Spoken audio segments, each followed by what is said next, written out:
자, 반갑습니다. 신경진입니다. 자, 이번 시간부터 여러분들과 함께 이제 코틀린에 대해서 우리가 좀 살펴보고 트렌드에 맞춰서 우리가 이 코틀린 언어가 얼마나 좋은 언어인지 그러한 언어에 대한 특성과 그리고 개발 환경을 세팅을 하고 우리가 이 코틀린을 이용을 해서 안드로이드 프로그래밍 뭐 관련된 공식 언어로 이제 구글에서 채택이 됐죠, 그죠? 예, 이거에 대해서 우리가 한번 쭉 살펴보면서 여러분들하고 코틀린 강의를 진행하도록 하겠습니다. 먼저 우선 첫 번째 장으로 코틀린의 등장과 개발 환경 설정부터 해야 되겠죠, 그죠? 물론. 자, 코틀린이 실제로 등장한 원인은요, 엄밀히 얘기하면 오라클과 오라클이라는 데이터베이스 회사 있죠. 예, 그 회사와 분쟁 때문에 이 코틀린이 생겨나게 되겠다라고 봐도 무방합니다. 그거에 대한 얘기는 뒤에 제가 설명을 드리도록 하죠. 자, 코틀린의 등장 배경입니다. 자, 코틀린은 인텔리제이라는 인텔리제이 IDEA라는 개발사거든요, 여기가. 의 개발사라는 통합 개발 환경으로 유명한 통합 개발 환경을 만드는 회사 젯브레인즈라는 데가 있었어요. 그래서 개발되었는데 이게 2011년도에 이제 릴리즈가 됐단 말이에요. 그래서 구글의 안드로이드 스튜디오도 인텔리제이 IDEA 기반이며 코틀린 언어를 공식적으로 채택하고 지원하고 있습니다. 그러면 이 코틀린은 어떤 용도로 만들어진 걸까? 다음과 같은 프로그래밍에 가능한 멀티 플랫폼 언어인데요. 자, 코틀린의 JVM 이거는 보시다시피 자바 버추얼 머신, 그래서 자바 가상 머신에서 동작하는 애플리케이션도 만들 수가 있었어요. 이거는 만들 수가 있고요. JVM은 우리가 자바 코드를 바이트 코드로 만드는 가상 머신을 의미하죠. 또한 아울러 코틀린 JS 자바스크립트죠, 그죠? 자바스크립트를 웹브라우저에서 동작하는 애플리케이션으로도 만들 수도 있습니다.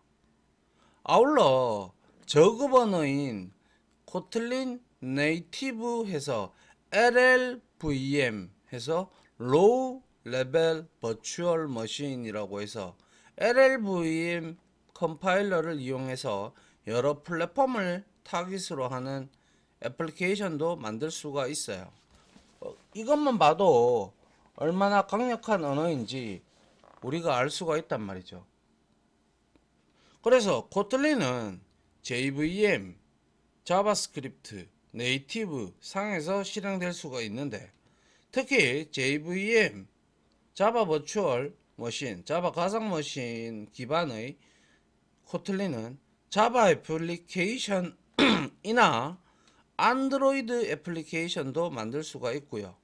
그리고 자바스크립트 기반의 코틀린은 데이터베이스로부터 서버, 클라이언트까지 다루는 풀스택, 여기서 말하는 풀스택 개념 아시죠? 아마 코틀린을 좀 배우신 분들이라면 코틀린을 배우려고 이제 딱 이제 하시는 수강생들은 아마 제가 볼 때는 웬만한 언어들 한두 개는 한 개 정도는 보지 않았나 싶은데요. 우리가 개발을 할 때 화면에 표식을 해주는 게 있죠. 즉 브라우저나 아니면 우리가 어떠한 게임을 할 때의 인터페이스나 그런 것처럼 화면에 뿌려지는 것들 있죠. 이런 것들을 개발해주는 개발자들을 프론트 엔드 단 개발자라고 하고요. 이 화면에서 화면이 막 동적으로 움직여요. 그죠? 게임에서 캐릭터도 움직이고, 브라우저에서도 막 뭐가 움직이고 그러잖아요. 그죠? 동적으로 움직인단 말이에요. 그런 것들을 여러분들이 뒤에서 서버 프로그램이라고 있는데, 특히 JSP나 자바 스프링 프레임워크를 우리나라는 많이 쓰는데, 이거와 데이터베이스를 연동을 시켜요.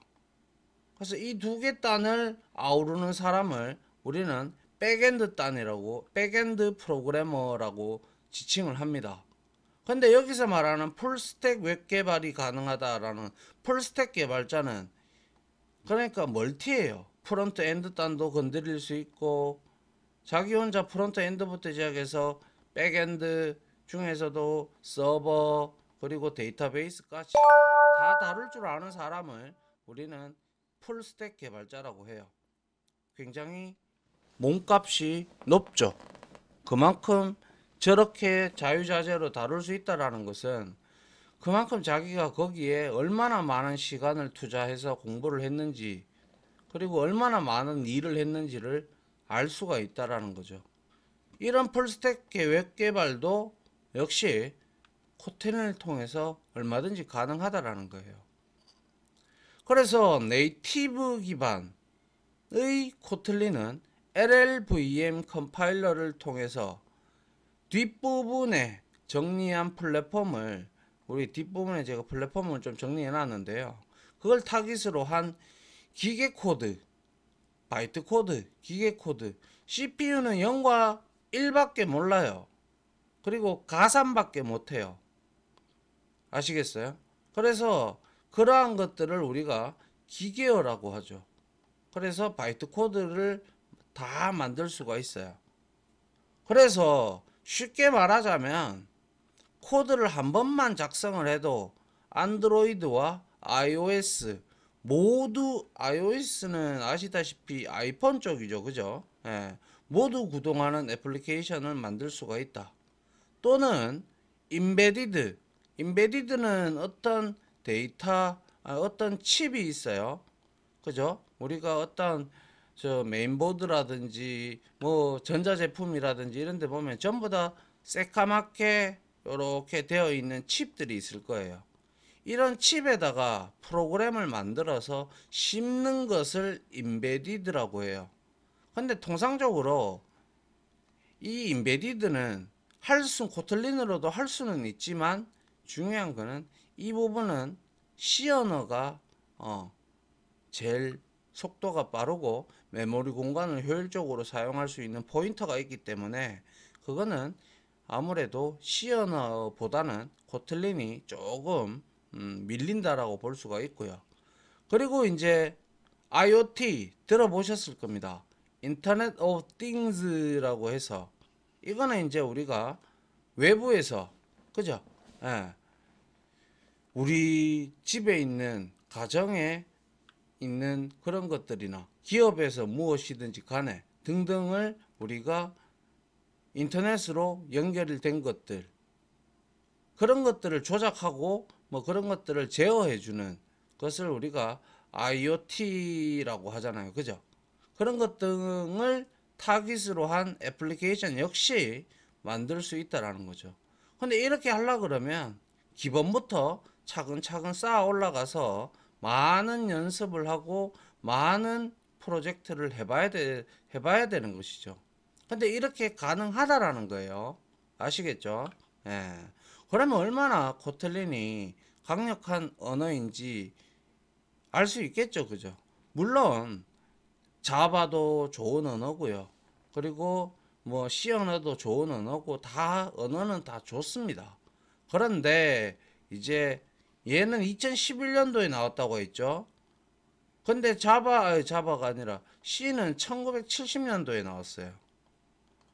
자바는 1994년도에 나왔고요. C++은 1980년대 초반에 나왔어요.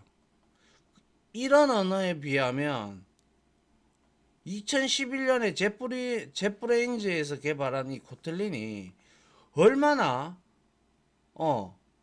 최근에 나온 언어로서, 그리고 지금 세계 언어 중에서 아직까지 C 언어와 C++, 그리고 뭡니까? 자바가 거의 세계의 부동의 1, 2, 3등, C샵도 뭐 10위 안에 들어가고, 그리고 무섭게 치고 올라오는 언어가 파이썬과 코틀린입니다. 그래서 이러한 언어들이, 코틀린은 실제 안 만들어질 수도 있었다라고 얘기했어요. 제가 오라클사와 분쟁이 일어났기 때문에 만들어진 거라고 보자라고 처음에 애초에 말씀을 드렸죠. 자, 그래서 이렇게 일단 코틀린이 젯브레인즈에 의해서 개발이 됐고 어떠한 기능을 할 수 있다는 걸 봤고요. 코틀린은 아래와 같은 플랫폼에서 사용이 될 수 있는데, 애플, iOS, ARM 32, 64, 에뮬레이터 X86_64, 그리고 애플 맥OS, 그죠? 그리고 안드로이드 환경, 그죠? 그리고 윈도우, 그리고 리눅스, 그리고 웹 전용 WASM32, 뭐 이런 깊이까지 여러분들이 알 필요는 없고요. 애플, 안드로이드, 리눅스, 웹 다 되는구나, 이렇게 생각하시면 돼요. 아시겠죠? 예. 그래서 플랫폼 환경의 종류로 우리가 흔히 사용하는 iOS, 그리고 안드로이드 스마트폰은 ARM32나 64 비트 환경이 있고요. 그죠? 예. 그리고 일반적으로 또 데스크탑 PC는 X86 계열이죠. 그죠? 그리고 리눅스는 PC 환경이나 혹은 서버용으로 많은 부분에서 사용이 됩니다. 그리고 마지막으로 웹 전용 플랫폼인 WASM32가 있는데, 간단히 말하면 뭐예요? 코틀린은 이 전부 환경에서 다 사용할 수 있다라는 거예요. 아울러 자바와 완벽하게 호환이 됩니다. 그래서 코틀린이 나오기 전까지만 해도 안드로이드 앱이라든지 이런 것들은 전부 자바로 만들어졌어요. 자바로. 그런데 그 이야기는 뒤에서 합시다. 완벽하게 호환되므로 자바 코드를 완전히 바꾸지 않고도 자바와 혼용돼서 사용이 될 수 있는 아주 큰 장점을 가지고 있어요.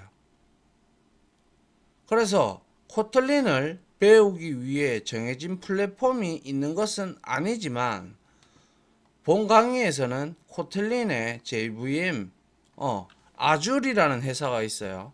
거기에서 제공해주는 JVM을 이용할 겁니다. 그래서 이용해서 코틀린을 학습을 할 겁니다. 아시겠죠? 예. 자, 그 다음 볼게요. 자, 그러면 코틀린의 장점을 한번 보죠. 뭐 어떤 언어든지 마찬가지겠지만은 자료형 오류, 데이터 타입의 오류를 미리 잡을 수 있는 정적 언어입니다. 뭐 C 언어도 마찬가지고 우리가 정적 언어를 두고 타입형 언어라고 얘기를 하죠. 그죠? 그래서 우리가 함수를 만들거나 변수를 선언하거나 이런 거 할 때 int 뭐 이런 것들이 다 있단 말이에요. 그죠? 근데 우리가 자바스크립트 같은 경우는 바나 렛이나 const 이런 형태로 우리가 만들기 변수를 선언하잖아요. 그럼 이건 데이터 타입을 몰라요. 이거는 이제 런타임 시에 브라우저가 해석하기에 따라서 여기에 들어가는 타입이 넘버냐 스트링이냐 이게 들어간단 말이죠. 그러면 이거는 불안정한 컴파일이 되는 거죠. 불안정한 상태로 되어 있는 거죠. 그러나 뭐 다른 뭐 자바를 좀 하신 분도 계실 거고 C++를 좀 하신 분도 계실 거고 C 언어도 하신 분도 있으실 텐데, 코틀린도 마찬가지로 자료형 오류를 미리 잡을 수 있는 정적 언어예요. 그래서 컴파일 예외, 익셉션이라고 하는, 우리가 딱 쳤는데 잘못 입력이 되면 자료형에 맞지 않는 데이터가 입력이 들어가면 바로 컴파일 예외 체크드 익셉션이 발생이 돼요. 그래야 그걸 잡아줘야 컴파일이 된다라는 건 아시길 테고, 그죠? 그래서 코틀린은 프로그램을 컴파일 될 때 자료형을 검사하여 확정하는 정적 언어이다. 즉 자료형 오류를 초기에 발견할 수 있어. 런타임 시에 발견이 된다 그러면 디버깅하는 자체가 힘들어요. 어디서 오류가 났는지, 그죠? 그런데 컴파일 예외 체크드 익셉션이 발생을 하면 바로 눈에 빨간색이 올라와 있고 에러가 발생했다, 예외가 발생했다라고 올라오기 때문에 잡기가 쉬운데, 아니 실행하는 도중에 갑자기 터지면 그걸 우리가 런타임 예외 unchecked exception 체크 안 해준다고, 그죠? 그렇게 말을 합니다. 그래서 초기에 발견할 수 있어서 일단 프로그램의 안정성에 좋다라는 것이죠. 그리고 두 번째, 널 포인터 예외로 인한 프로그램의 중단을 예방할 수 있다. 널 포인터 예외라는 것은 뭡니까? 얘는요, 우리가 객체 지향 언어에서 보통 포인터도 C 언어에서 포인터도 널 값으로 초기화를 하고, 객체 지향 언어에서도 우리가 객체를 선언할 때 널 값으로 초기화를 합니다. 초기화를 하든지 참조 변수를 초기화를 하든지 그렇게 하는데, 이 널 포인터 예외라는 것은 객체, 즉 인스턴스를 만들지 않았는데 거기에 그 객체에 있는 멤버나 멤버 함수를 사용하면 발생하는 예외예요.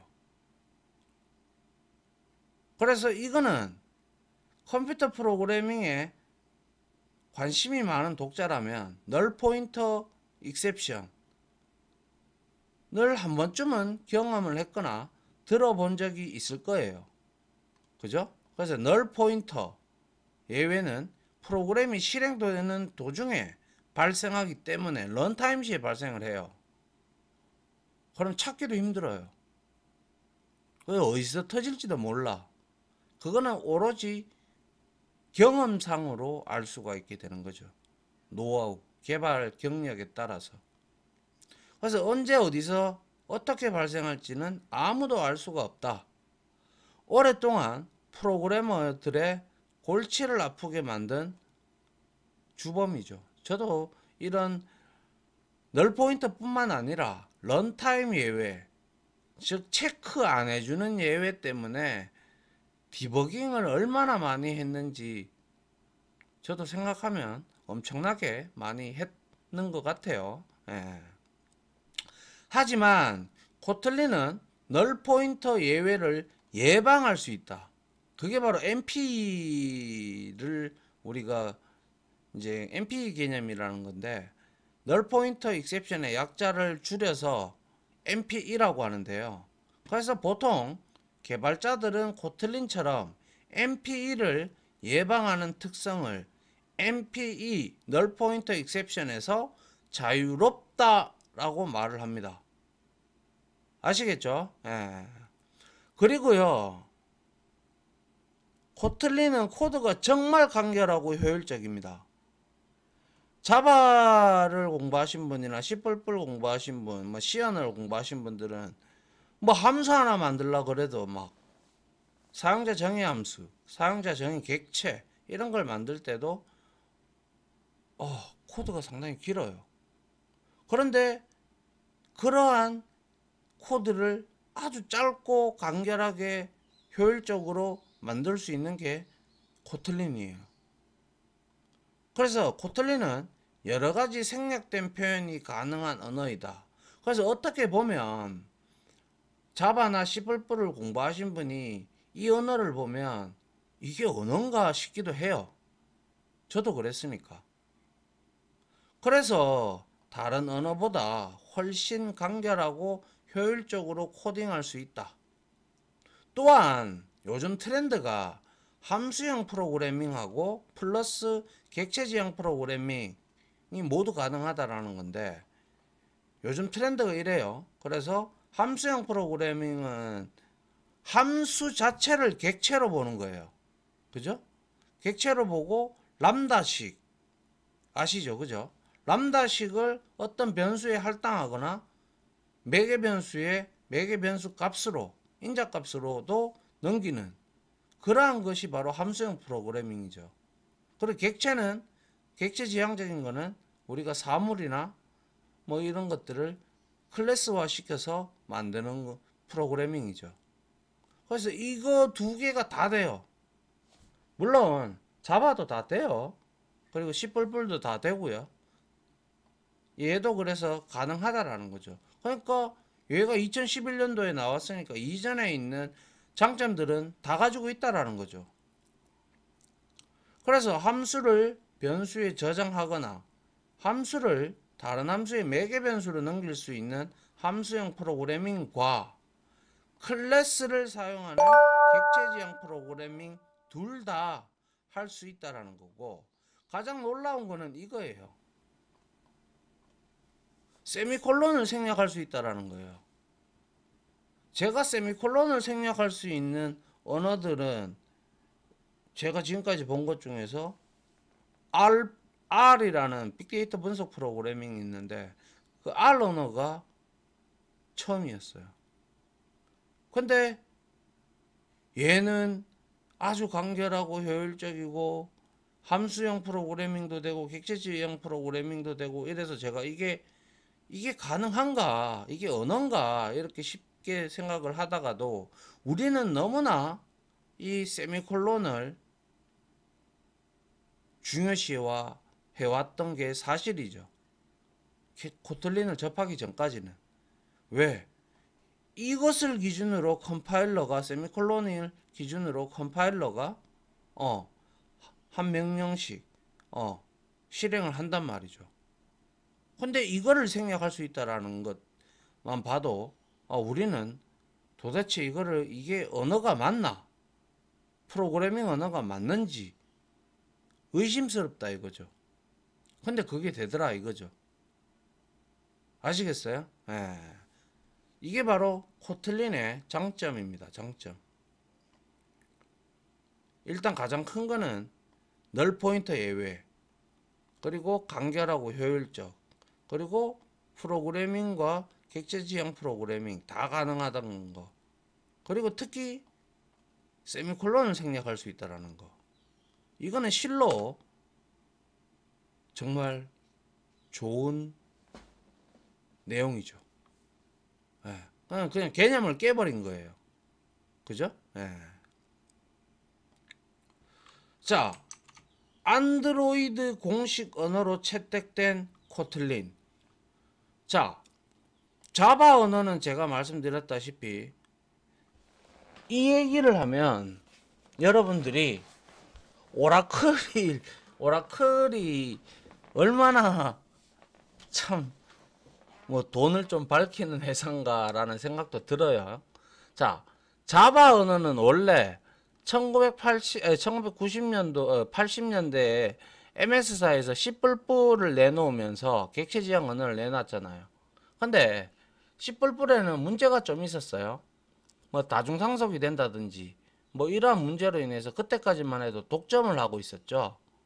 그러다 보니까 이제 그런 게 독점이다 보니까 전 세계 개발자들이 그때만 해도 인터넷이 활성화가 안 됐기 때문에 뭐 우편이나 서신이나 뭐 이런 걸 통해서 이제 뭐 MS사에게 얘기를 하죠. 이러한 문제점이 발생되는데 수정을 해달라 했는데도 잘 안 해줬어요. 독점이니까. 쓰려면 쓰든가. 그러면서. 그러다가 이제 선 마이크로 시스템즈라는 회사가 등장을 합니다. 이 회사에서 C++의 단점을 극복하고 탄생된 게 바로 제임스 고슬링에 의해서 만들어진 이 프로젝트 팀의 팀장이겠죠. 이 사람에 의해서 만들어졌는 게 바로 자바예요. 그리고 자바는 유료가 아니라 쉐어예요. 그러니까 프리예요. 프리. 돈을 안 줘요. 물론 C++도 개발자용 그리고 이런 것들을 할 때는 우리가 라이센스 비용을 줍니다. 근데 얘는 자바는 1990년대 94년에 만들어졌다라고 릴리즈가 됐다라고 했잖아요. 그때쯤에 이제 인터넷이 서서히 만들어져서 네트워크망이 이제 구축되기 시작을 하고 있던 시점이었어요. 그때 이제 이 자바가 등장을 하면서 뭐 C++의 단점을 좀 극복을 했어요. 얘는 단일 상속밖에 안 돼요. 다중 상속을 하게 되면 충돌이 많이 일어나요. 그러다 보니까 아차 싶거든요. 그래서 C++에서 마이크로소프트사에서 이제 그런 것들을 이제 좀 받아주고 이제 계속 C++도 지금까지 살아남고 있는 거죠. C++ 지금 현재 17 버전까지 나오는 걸로 기억하는데 아무튼 그래요. 그래서 선 마이크로 시스템즈에서 제임스 고슬링에 의해서 자바가 만들어져서 선 마이크로 시스템즈에서 관리를 했어요. 근데 관리를 했는 것까지 좋은데 경영을 잘 못했어요. 그래가지고 결국에는 2010년도에 선 마이크로 시스템즈가 오라클에 인수가 돼요. 그러니까 합병이 돼버려요. 그리고 선 마이크로 시스템, 이거는 여담입니다만은 선 마이크로 시스템즈에 있던 사람들이 오라클에 뭐 인수가 되기도 하고 뭐 어떻게 됐는지는 잘 모르겠습니다만은 뭐 인수가 됐겠죠. 예. 왜? 그때 이 자바를 계속 유지 보수를 해줘야 되기 때문에 분명히 오라클에 들어갔을 거예요. 그죠? 그리고 대표는 고슬링은 제임스 고슬링은 회사를 떠났죠. 라이센스를 완전히 마이크로 시스템즈, 선 마이크로 시스템즈가 가지고 있던 자바의 독점권을 M&A를 통해서 오라클사에게 넘기면서 뭐 자기는 큰 돈을 벌었는지 안 벌었는지는 모르겠으나 은퇴를 하게 되죠. 그죠? 그러면서 오라클이 이제 무기가 두 개가 생긴 거죠. 뭐예요? 일단 데이터베이스를 안 쓰는 회사가 없어요. 그래서 데이터베이스 중에서 가장 안정적인 게 오라클이에요. 오라클. 그리고 데이터베이스 저장 시스템 도구만 가지고 팔고 장사했던 애들이 이제 자바라는 언어의 독점권까지 지녔다. 그럼 개발 언어까지만 가지고 있다 이거예요. 그러면 자바로 개발하고 오라클로 데이터베이스를 저장했던 데이터베이스를 만들었던 회사들은 처음에는 2010년도 인수해서 처음에는 그냥 유료화 정책은 없을 것이다 라고 얘기를 했어요. 그런데 얘가 좀 이제 오라클이 좀 이상해집니다. 그래서 개발과 관리를 오라클이 이제 전적으로 주도하게 되는데 자바는 전 세계에서 그때만 해도 무료라는 장점과 언어의 안정성 그리고 메모리 관리를 안 해도 되는 그런 굉장한 강점을 가지고 있어서 거의 계속 전 세계에서 많이 쓰는 언어 1위로 군림을 하고 있었어요. C 언어하고 1, 2위를 다퉜어요. 그래서 가장 널리 사용되고 있으며 언어 자체는 무료이다. 근데 2010년에 인수를 하고 나서 오라클이 시비를 걸어요. 선 마이크로 시스템즈를 인수한 다음에 특정 자바 JDK에 대해서 유료화 정책이 없다고 해놓고 유료화 정책을 시작을 시작한 거예요. 그러니 물론 무료로 쓸 수 있는 버전들도 있어요. 근데 이제 좀 일정 이제 고급 프로그래밍을 할 때 말이죠. 그런데 여기서 구글이 딱 타겟이 돼요. 그래서 오라클은 구글한테 구글은 자바 JDK를 통해서 안드로이드의 핵심 프레임워크와 여러 서비스를 이미 선 마이크로 시스템즈가 94년도에 릴리즈를 했기 때문에 그때부터 2010년까지 많이 개발을 했어요. 그죠? 그런데 오라클은 구글에게 몇 가지 자바 SDK를 사용한 API, 어플리케이션 프로그래밍 인터페이스라고 해서 우리가 이거에